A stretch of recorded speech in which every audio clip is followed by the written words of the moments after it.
पास हो चुकी है, तो किस चीज़ का खौफ है इनको? इनको तो कॉन्फिडेंस होना चाहिए कि जी ज़रदारी हमारे हाथ में, उसको इस्तिस्ना मिल गया, शहबाज नवाज़ साहब सबको इस्तिस्ना मिल गया, उनसे जज़ा सज़ा का सवाल जवाब नहीं होगा, उनको अशरा मुबशरा से ज़्यादा हुकूक हासिल हैं।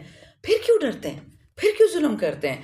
फिर क्यों खान की बहनों पे हाथ उठाया? फिर क्यों खान को कह देखिए, जब आपके पास इतनी ताकत हो, आपके पास कॉन्फिडेंस होती है, किधर है वो confidence? Over to you Ali भाई। जी बिस्मिल्लाहिर्रहमानिर्रहीम। देखें जी, दो चीज़ें बड़ा कैटेगरिकली चांदाना बहन हमारी ने बता दिया आपको, मैं इसके फर्दर ऐड कर लूँ। खान साहब को जी मैं हर केसेस में शाह महमूद कुरैशी साहब खान साहब को रिप्रेजेंट किया, इंक्लूडिंग साइफर। खान साहब की कैद जो भी चल रही है, वो कैद इनफैक्ट सबसे क्रूशल कैद है इस टाइम पाकिस्तान के तमाम प्रिजनर्स के मुकाबले में। खान साहब आइसोलेशन में हैं। खान साहब के पास मीडिया एक्सेस नहीं है, बुक्स पढ़ने के लिए नहीं दी जा रही उनको, उनके पास न्यूज़पेपर नहीं है।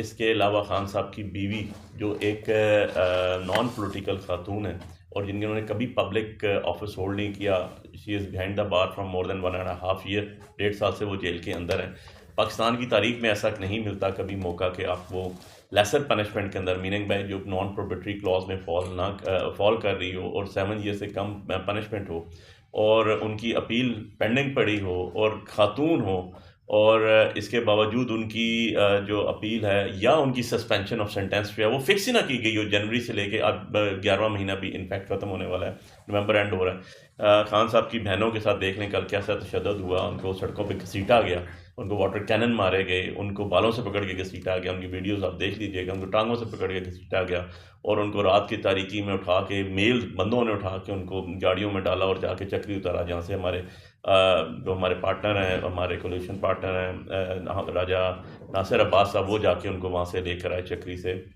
खान साहब का भांजा जो है उसको 10 साल सज़ा। सो पूरे की पूरी फैमिली जो है वो उनको अजियत का निशान बनाया जा रहा है और उनको पॉलिटिकली मोटिवेटेड केसेस में इन्वॉल्व किया जा रहा है। तो खान साहब की जो कैद है उसको आप किसी और के साथ कंपेयर नहीं कर सकते। ऑन द अदर साइड बाकी लोगों पे भी बड़ा जुल्म तशद्दुद हुआ, लोगों की इज्जतें पामाल की गई, लोगों के घर गृहस्थियाँ उजाड़ी गई, लोगों के बच्चों उनके वालिदैन से लदा किए गए। मतलब ऐसी चीज़ें हैं जो मैं यहाँ बता भी नहीं सकता हूँ, इतना डाउन टू मैं क्या कहूँ उसको, कि इतना गिरे हुआ या बिलो दी बेल्ट जाके जो काम किए गए और उनको आपको हमसे ज़्यादा पता है। सो अभी जी हमारी जो मीटिंग है आज वो स्पेसिफिकली उन केसेस के हवाले से है जो हमारे वर्कर से रिलेटेड हैं, क्योंकि 5-6 कैटेगरीज थी। इस्लामाबाद में भी बहुत ज़्यादा केसेस हैं जो 22 अप्रैल के बाद, अप्रैल 2022 हमारी गवर्नमेंट के जाने के बाद से स्टार्ट हुए। वो सारे पाइपलाइन में, वो सारे के सारे अभी उनके चलान सबमिट हो चुके हैं। जो 25 मई 2022, उसके बाद सेकंड फेज़ आया, फिर थर्ड फेज़ आया, फिर 18 मार्च 2023, फिर उसके बाद 9 मई आ गया। अब 9 मई के बाद फिर सारे चलते चलते अभी तक हम यहाँ तक पहुँच चुके हैं। तो बहुत से केसेस हैं उनके अंदर जिनके अंदर ट्रायल स्टार्ट हो चुका है, क्योंकि जो 9 मई से पहले वाले केसेस थे उनकी सेंसिटिविटी थोड़ी सी डिफरेंट इसलिए है कि उसमें बहुत से लोग वो नामजद मुलजम थे जो 9 मई के बाद प्रेस कॉन्फ्रेंसेस करके जा चुके और वो सारे के सारे माशाल्लाह से बरी भी होते गए, वन आफ्टर अनदर।